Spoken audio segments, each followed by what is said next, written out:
Here's your list of charges. You hacked into the Army, the Navy, the Air Force, the Department of Defense and NASA, amongst other things.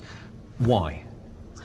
I was in search of suppressed technology, laughingly referred to as UFO technology. I think it's the biggest kept secret in the world because of its comic value.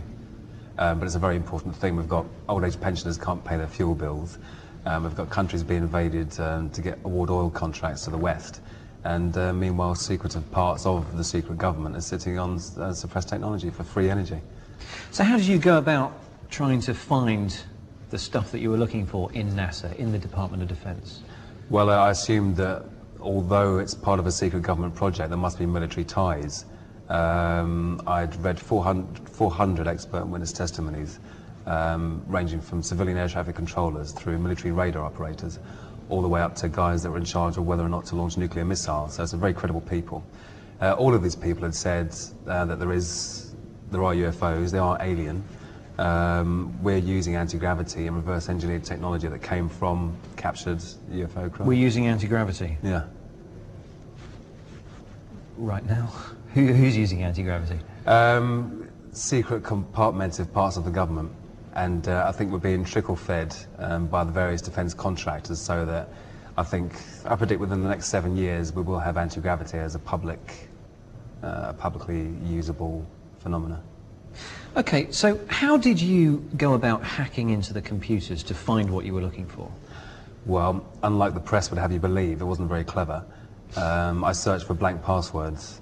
I wrote a tiny Perl script, the Perl language, that tied together other people's programs that searched for blank passwords, so you could scan 65,000 machines in just over 8 minutes. So you went and actually accessed 65,000 machines sitting on, I guess, 65,000 desks in different buildings? No, because all 65,000 aren't necessarily live yet. You might find typically 5,000 might be live, and out of that 500 might be Windows machines, then 50 might have blank administrator passwords, which is a pretty bad ratio for the world's largest military.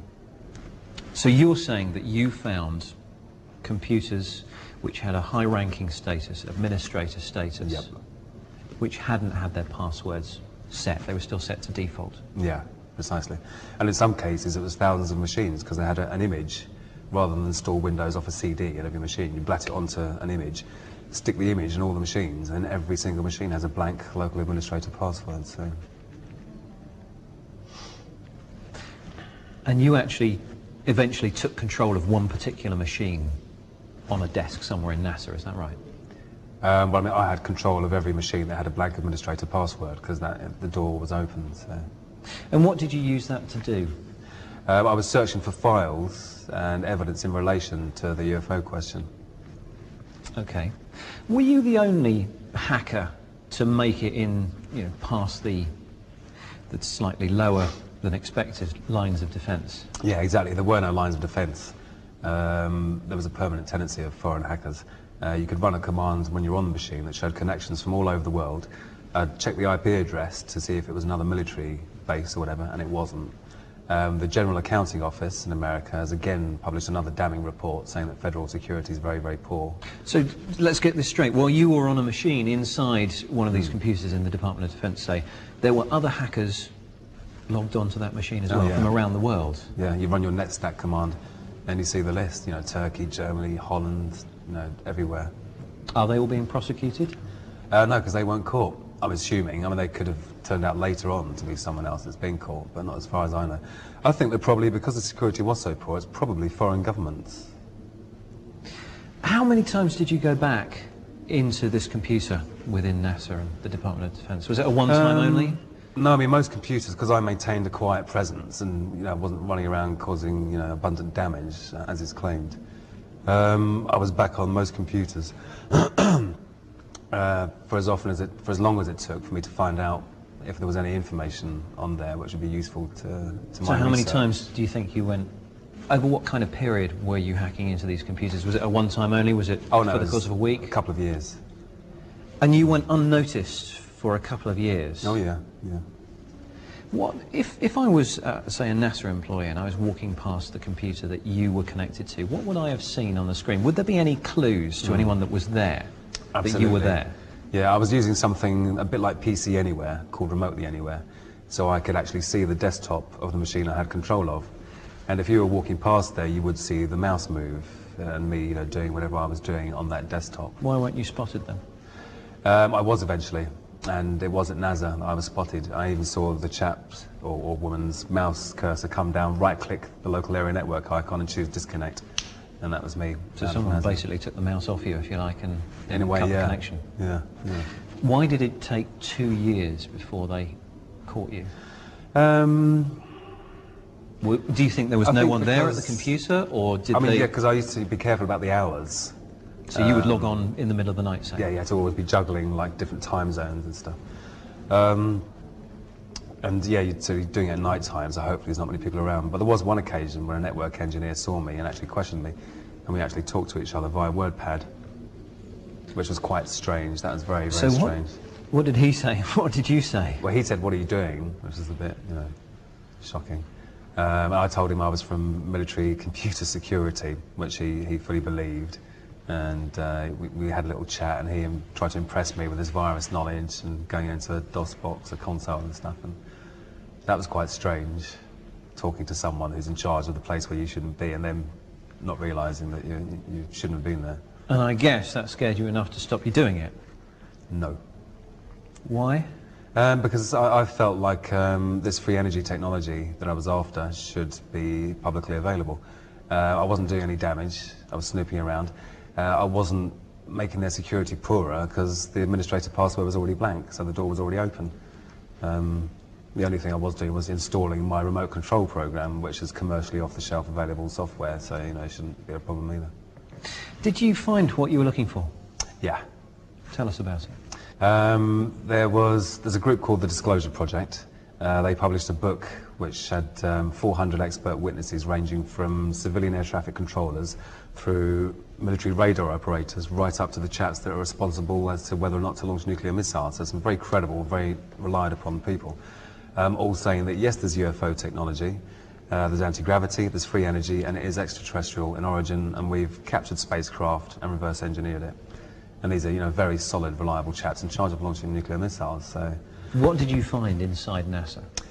One of these people was a NASA photographic expert, and she said that in Building 8 of Johnson Space Center, they regularly airbrushed out images of UFOs from the high-res satellite imagery. And using the same blank password hunting technique, I got down to Building 8, got a few blank passwording machines there, and what she said was there. There was folders called filtered and unfiltered, or processed and raw, something like that.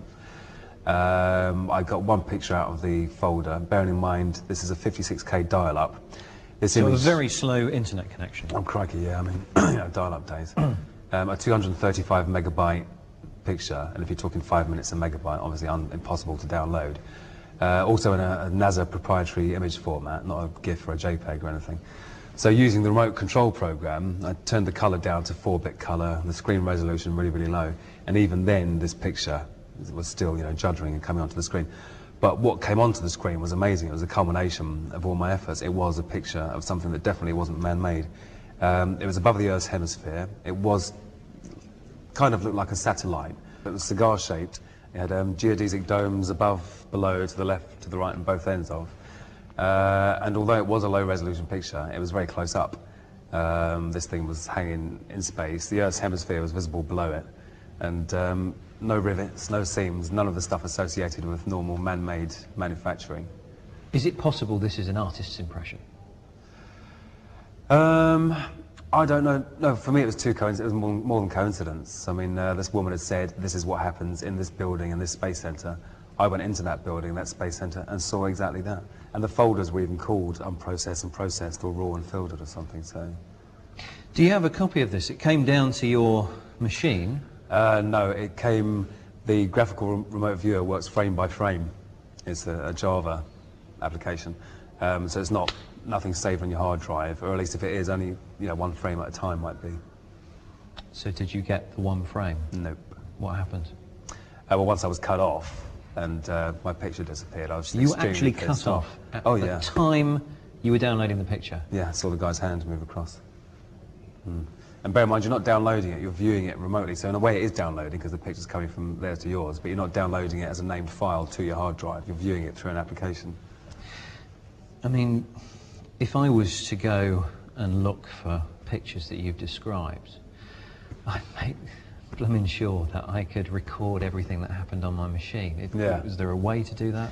I think there probably was a screenshot function in Remotely Anywhere, which I didn't use. I mean, I'm sitting there bedazzled, you know, thinking, crikey, this really is looking weirder and weirder the more that comes of it. And also, I thought that I was safe there. I didn't think I'd be caught, you know, 3/4 of the way through of looking at the first picture I'd looked at. And also, I was amazed that it was how she said it would be. So you were cut off while you were looking at this picture. A few months later, you were caught. What happened on that day? National High-Tech Crime Unit knocks on your door early in the morning. I'd been asleep for about an hour, I think. So I was very groggy. You weren't up all night hacking, I was, yes.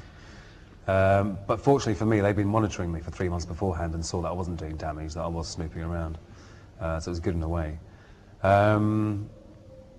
Yeah, that was March 2002, and they said, oh, you might get 6 months or so community service. Next thing I know, November 2002, 6 months has turned into 60 years in an American jail. Why do they think that sentence is suitable for you? They've written some new cybercrime laws, and when I was following my case and following the changes in legislation and even the minute changes made to the legislation, I'm sure my case heavily affected the new cybercrime laws in America. I think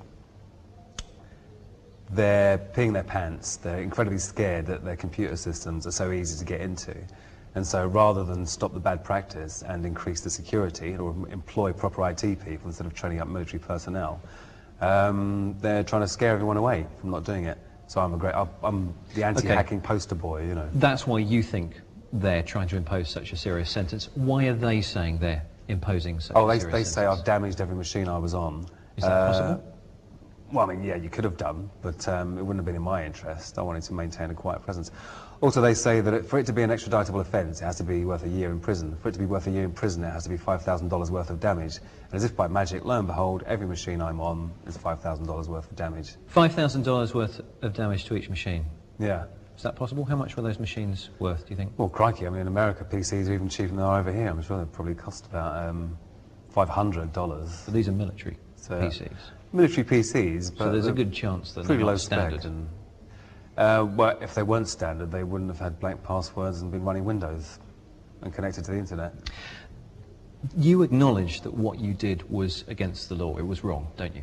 Unauthorised access is against the law, and it is wrong. What do you think is a suitable punishment for someone that did what you did?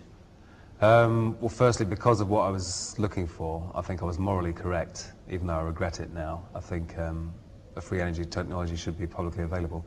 I want to be tried in my own country under the Computer Misuse Act, and I want evidence brought forward, or at least want the Americans to have to provide evidence in order to extradite me, because I know there is no evidence of damage. And that is the main brunt of the charges. That's what's gone from 6 months community service to 60 years in a foreign jail. Do you understand maybe that someone who hacks into such a high level of secure building and such a high level of secure computers, that sounds like a serious offence? You were hacking just after September the 11th, 2001, weren't you? Well, I was hacking long before and for a while afterwards as well, so you know. During the immediate aftermath of 9/11? No, not immediately. It was actually...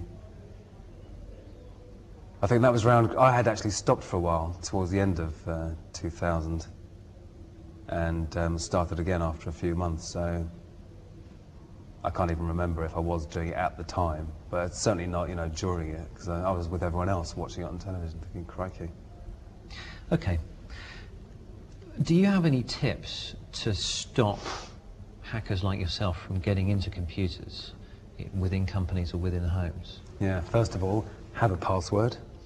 Don't have blank passwords. I think your first line of defense is stuff that's already part of Windows. So as well as having a good password, in the office environment, you should enforce log on and log off hours, so no one can log on before or after office hours. Simple tweak to make in the Windows security. Make sure everyone turns off the machines at night when they go home from the office, or make sure you turn off your router at night if you've got broadband and you go to bed at night. Turn off the remote registry service. Now, let's just talk about that. Can you just talk us through what the remote registry service is and how you turn it off? Okay. The registry is where lots of information about your computer is stored on the computer. The remote registry service allows the remote user to remotely query your registry. The useful information it contains is stuff about your password policy, your usernames, etc., etc.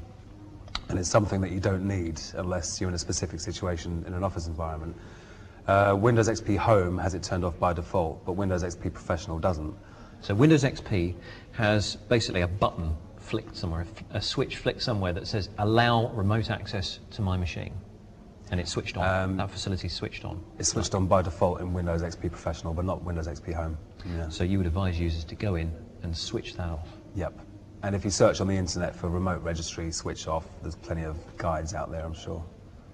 Just also tell me about the name of the admin user. I thought that was quite interesting when you told me that on the phone. Yeah, if people are trying to hack a Windows machine, they're after the administrator account, as I was. That's the top dog on the machine. Gives you full control of the local machine.